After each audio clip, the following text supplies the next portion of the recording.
Ó, depois de ter feito esse giro pela política brasileira, eu vou até pegar aqui meu banquinho e sentar, porque a gente tem entrevista agora, hein, para poder falar de um assunto tão importante e que tem gerado debate nos últimos dias. Inteligência artificial. Aliás, nessa semana, não foi essa semana, foi semana passada que lançaram a campanha da Maria Rita com a Elis Regina. Foi na semana passada, eu acho, né? Aquela campanha de 70 anos, de uma montadora brasileira e tudo mais, em que Elis Regina aparece cantando. O que gerou ali uma empatia e muita emoção nas pessoas, né? Que vivenciaram ali como se Elis e Maria Rita estivessem juntas novamente. Só que isso acabou gerando um chabu em cima de quem é responsável por regular a publicidade brasileira e em cima de quais seriam os limites da inteligência artificial, principalmente com uma pessoa que já nem existe entre nós, que já morreu. Mas, para além disso, pessoal, estou trazendo aqui uma curiosidade de um aspecto da inteligência artificial. Existe um outro debate de que a inteligência artificial pode acabar com quase 30% dos empregos em alguns países específicos, e a gente fala dos países da OCDE, que é o grupo das 38 nações mais desenvolvidas do mundo. A estimativa desse levantamento se baseou em pré-requisitos de cada função que foi analisada. Os trabalhos de maior risco foram definidos como aqueles que usam pelo menos 1/4 das habilidades que os especialistas na área consideram que pode ser facilmente substituída pela nova tecnologia. Pois bem, para a gente falar um pouquinho sobre esse assunto, nós convidamos o Marcelo Tripoli, que é fundador e CEO da Zimes, uma empresa de marketing que tem como um dos pilares o uso dessa tecnologia. Marcelo, tudo bem? Bem-vindo, hein? Obrigada por aceitar. Puxa vida, sabadão de manhã, você abriu seu horário para conversar com a gente aqui na CNN. Bom dia. Bom dia, Elisa. Bom dia a todos que estão escutando a gente e assistindo a gente aqui na CNN. Prazer estar com vocês. Marcelo, eu citei aqui o exemplo do comercial, né, com Elis Regina e a Maria Rita, e a gente tem aspectos muito potentes da inteligência artificial, porque ela acaba tocando o nosso emocional, tocando a memória, traz um poema, só que por trás desse poema a gente tem outras questões muito profundas, que é a possibilidade da gente ver essa tecnologia tirando empregos dos seres humanos. Você vê isso como algo real, de fato, ou a gente está aumentando um pouquinho, problematizando demais esse campo da tecnologia? Elisa, eu acho que o que pode ajudar muito a gente a entender esse momento é a história, né? A história, na verdade, da tecnologia, do avanço tecnológico, do avanço científico, do avanço econômico, mostrou que sempre que entra uma nova tecnologia em pauta disruptiva, como agora está sendo o AI, e foi assim na Revolução Industrial, foi assim na automação digital, foi assim na parte do mobile, que aconteceu agora há 20 anos atrás, surge sempre essas teorias do apocalipse, eu diria, que é, olha, vai todo mundo perder o emprego, a economia vai afundar. E o que a gente vê historicamente em todos os ciclos anteriores de inovação e tecnologia é que isso nunca aconteceu. O que existe é uma migração, existe uma geração de valor, existe um impulso econômico trazido pela nova tecnologia. O AI está sendo apontado como uma das tecnologias que vai ter impacto positivo no PIB mundial, ele vai trazer valor, com o aumento de produtividade vai trazer valor para a economia, o que vai gerar mais consumo.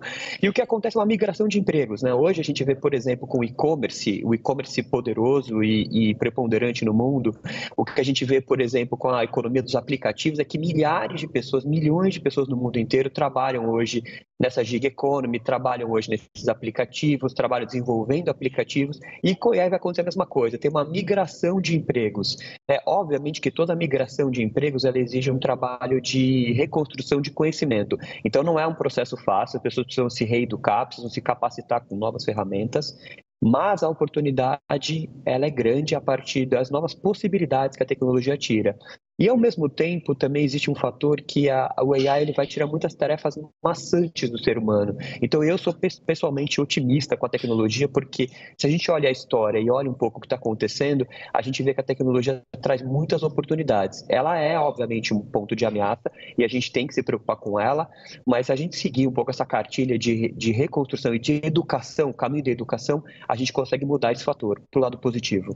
Marcelo, eu citei aqui na abertura da conversa que a IA pode tirar 27% dos empregos, né? E foi uma análise feita em cima de países que fazem parte da OCDE, que são as nações mais ricas do planeta. Quando a gente fala de tirar empregos, você poderia dar exemplo para a gente? Nós estamos falando de que tipo de atividade exatamente, só para a gente poder traduzir para a nossa vida real?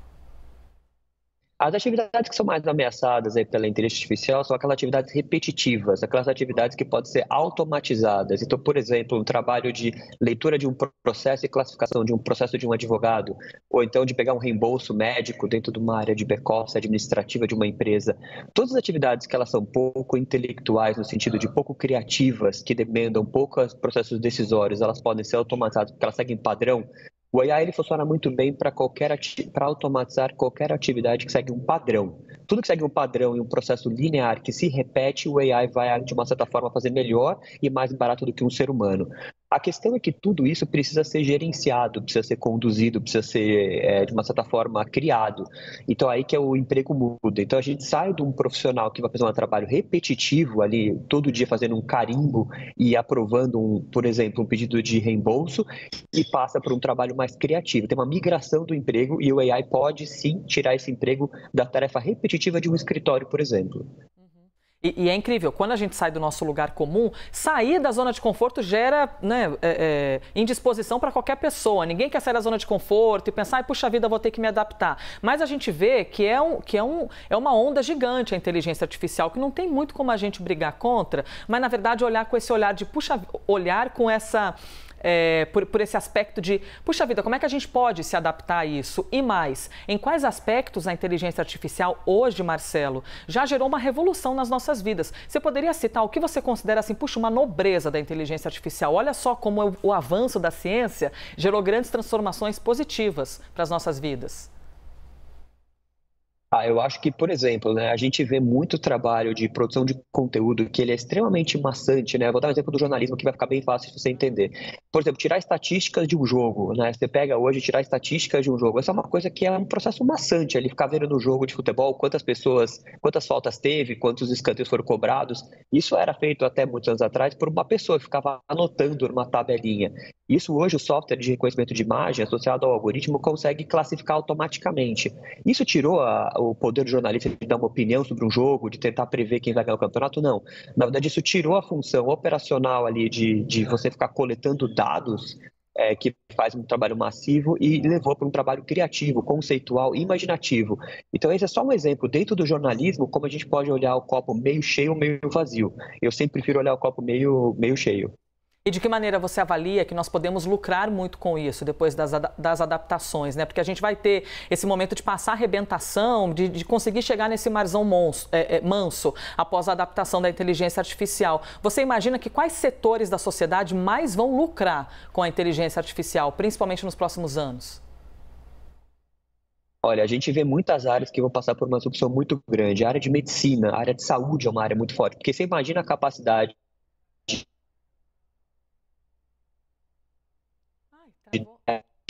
oncológicos de um câncer, por exemplo, e dá na mão do médico o poder de não só pegar a opinião dele pessoal. Desculpe, Marcelo, um pouquinho assim, se você puder voltar um pouquinho na sua fala, porque travou a internet, de vez em quando fica meio mal-humorada, ela travou, mas já voltamos a te ouvir. Vou falar um pouquinho de saúde, então eu queria dar um exemplo de saúde que eu acho que é uma área que afeta toda a humanidade, né? Imagina o poder da inteligência artificial de olhar para milhares de diagnósticos de câncer e ajudar um médico a tomar a decisão de qual o melhor tratamento, não só baseado na experiência daquele médico, mas baseado na experiência coletiva de milhões de médicos que olharam diagnósticos parecidos. Então, a parte de saúde, de diagnóstico, é uma das áreas que vai passar por uma grande disrupção positiva, trazendo mais produtividade e ganho de escala para as empresas, mas, acima de tudo, vai beneficiar a população através de melhores diagnósticos, mais saudáveis, mais vidas vão ser salvas através do AI nesse caso. Marcelo, quando a gente fala das transformações da inteligência artificial, é importante também a gente se conectar no fato de quais países estão mais ou menos preparados para avançar com esse tipo de tecnologia. Porque você tem uma ferramenta, mas não é todo mundo que vai ter condição de levar isso adiante. Tanto que o levantamento que foi feito foi em cima dos países mais ricos, né? Quando a gente pega o nosso país, o Brasil, você avalia que a nossa velocidade de adaptação, ela vai demorar um pouquinho mais em relação a esses países mais avançados? Olha, é diretamente relacionado com a qualidade da educação, com o quanto a população é educada, né? Então, obviamente, os países que investem mais em educação, os países que a população faz mais treinamento, investe em capacitação contínua, né? A gente fala hoje muito do lifelong learning, que todo mundo tem que estar sempre aprendendo. Os países que têm políticas públicas de avançar, de investir mais em educação e as empresas que investem mais em educação nesses países, eles estão na frente e vão se adaptar mais rápido e com menos dor esse processo. Nesse sentido, o Brasil está devendo. O Brasil é um país que está devendo porque é um país que investe proporcionalmente com outros países pouco e mal em educação. Então a gente tem aqui uma lição de casa para fazer, cada um de nós individualmente e como política pública para correr atrás, porque é uma oportunidade, mas se a gente não investir em educação, também é uma ameaça, tudo que a gente está falando aqui. E a gente vê muito, por exemplo, a imagem que está aparecendo ali, é uma jovem que pode estar tanto com o jogo ou até adaptando esses óculos, né, para outros ambientes da vida, eventualmente para a área da saúde, para a área da educação e tudo mais. A inteligência artificial hoje nas nossas vidas, ela tem estado em diferentes setores da sociedade. Daquilo que você avalia que mais já faça diferença nas nossas vidas e que a gente tem recebido mais investimento, do ponto de vista econômico, de mais investimento, o que ou onde aqui no Brasil, mais o pessoal tem mobilizado dinheiro para já investir na inteligência artificial, Marcelo? Olha, a inteligência artificial hoje, se a gente pegar aquilo que está mais presente no dia a dia, e que já faz tempo, não é nova, porque existe hoje todo um debate da inteligência artificial generativa, mas antes disso ela já estava considerada, já estava sendo usada há muitos anos por empresas. As principais empresas que investiram e colocaram em escala, com muito dinheiro no Brasil, inclusive, são as empresas de tecnologia. Então, empresas como Google, como Meta, como TikTok, essas empresas investem e ela foi investida muito no trabalho de automação da curadoria de publicidade e conteúdo. Então, tudo que a gente vê hoje no nosso celular, quando a gente abre o celular, que a gente fala, nossa, mas que isso é tão inteligente, como que ele sabe que eu quero viajar para esse lugar? Como que ele sabe que eu estou querendo esse sapato? Isso tudo tem muito AI por trás. Tem um processo que a gente chama de machine learning, que é a máquina aprendendo com você através das suas pegadas digitais a tentar ser preditivo e acertar com você. Então, a indústria que está mais pronta e foi mais disruptada já, e no Brasil com o AI, é sem dúvida nenhuma a indústria do marketing e da propaganda, que eu conheço bem, então eu acompanho de perto e vejo que isso já mudou. E eu acho que isso mudou positivamente, porque ninguém merece abrir o celular e ver uma propaganda que não é relevante para ele, né? Então o AI, ele ajuda o anunciante, ele traz produtividade para a indústria, mas ele também gera um benefício para o consumidor, porque ele faz uma experiência de consumo de conteúdo mais pronta para você. Não é à toa que dizem que quando você está vendo um conteúdo com algoritmo por trás, dentro do Twitter, do TikTok, em pouco tempo o algoritmo entende você e te entrega um conteúdo que você quer ver. Isso tudo é AI por trás. Inclusive, às vezes faz a gente passar uma vergonhazinha, hein, Marcelo? A gente não queria exatamente ficar recebendo aquele tipo de anúncio. Para encerrar, Marcelo, eu vou tirar uma curiosidade totalmente minha, hein? Aproveitando todo o teu conhecimento, já respondeu várias perguntas. É verdade que muita gente suspeita disso. Meu telefone está aqui bloqueado. Eu estou falando contigo um assunto aleatório, mas ele está bloqueado. Eu não estou usando o meu telefone. De repente, vai começar a aparecer para mim aqui anúncio de inteligência artificial. É verdade que o celular tem capacidade de, mesmo bloqueado desse jeito, entender o que a gente está falando em volta? Elisa, escuto muito essa pergunta de muita gente. A minha mãe jura por Deus que sim, que tipo, que o celular está escutando a gente o tempo inteiro como se fosse um Big Brother. Mas e aí? Mas eu preciso desapontar vocês que não. Não. Isso não é verdade. Na verdade, os padrões nossos de navegação na internet, de uso de aplicativo, de curtir fotos nas redes sociais, eles são tão previsíveis, mas tão previsíveis, que o número de sinais que a gente entrega voluntariamente dentro de um aplicativo, eles são mais suficientes para o aplicativo saber o que você quer. Ele não precisa estar com o microfone ligado, eles escutando você. Ele vai saber o que você quer com outras pegadas digitais que você deixa. A gente é muito previsível como ser humano. Maravilhoso, tá vendo? Tenho certeza, Marcelo, que essa dúvida era de alguém aqui, tá vendo? Que ficava pensando assim, nossa, será que eu tô falando, tem que falar alguma coisa longe do celular? Marcelo tá explicando pra gente que não. Maravilhoso, Marcelo Trípoli, fundador e CEO da Zimes. Obrigada pela gentileza, de verdade, hein? Bom dia. Obrigado a você, Elisa. Obrigado a todos que assistiram a gente aqui. Foi um prazer estar com você de novo. Muito bom, ótimo.